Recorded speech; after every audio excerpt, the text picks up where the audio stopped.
So another week and another topic, not quite. I want to build on something I said recently about science and art.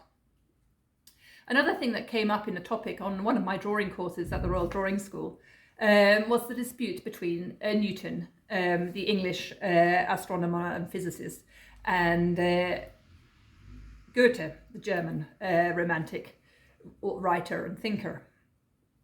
And Newton won the argument, actually, in favor of the so-called causal mechanistic method of reasoning. So, something happens and that sparks a reaction. And this is the beginning of the triumph of science as we know it today, but with a significant loss. It lost the human being, the human element, which is what I was trying to explain to you last time. So science developed and tended towards economics and everything we know today, which of course I'm vastly grateful for. I'm very glad that I have been vaccinated and all these wonderful things. However, Goethe also said, he said, the divinity, however, is effective in the living, not the dead. It is in the becoming and transforming, but not what has become and transformed. And this is a discussion I had recently with actually a vicar in London. And we were discussing, she said the afterlife she imagines to be perfect. And I said, well, I have a bit of a problem with that. And I discussed it with my art professor and mentor, Martin Rabe, who's 84, and has read all the art philosophy books that you can possibly can in German. Anyway, so we have the two terms beauty and perfect.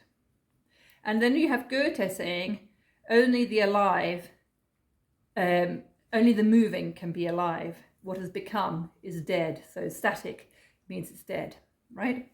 And as a person, we are constantly moving. Our cells are constantly renewing themselves. There's not one thing in our body that remains static.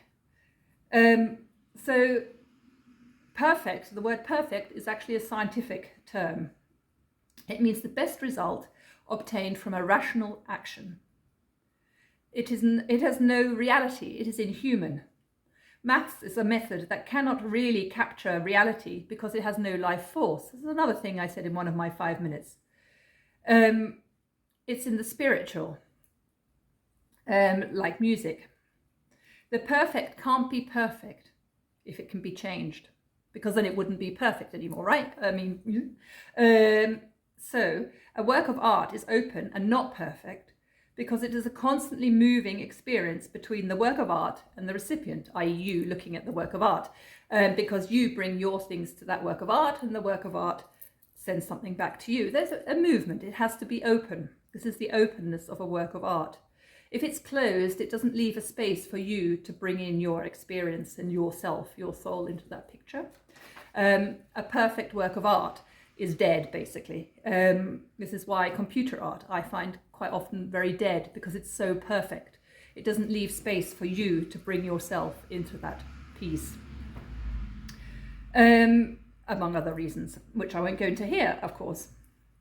If we take our spiritual forces, we have beauty within us because we're also constantly moving. About the perfect and beauty. So beauty, to be beautiful, it needs to be constantly moving and evolving. If it's perfect, it's static and dead. So if we have the afterlife and we imagine whatever you imagine for your afterlife, it would have to be beautiful and not perfect, because it would still have to be alive. And I would say, I much strongly believe this is of course open to you, I would say the divine is in us, and because there is simply no other explanation as to why I'm alive. What is the force that makes us humans human? What is the force that brings us as a rational human being, as a thinking human being that can reevaluate and rethink and reflect all the time, that can create art? What makes us alive? And the only explanation for this would be we have some divine spirit, some creating spirit within us.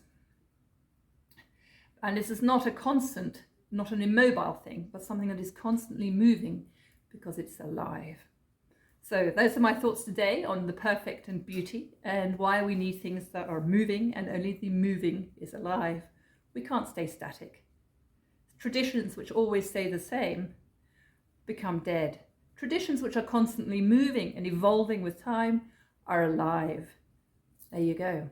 Thanks a lot. Bye bye.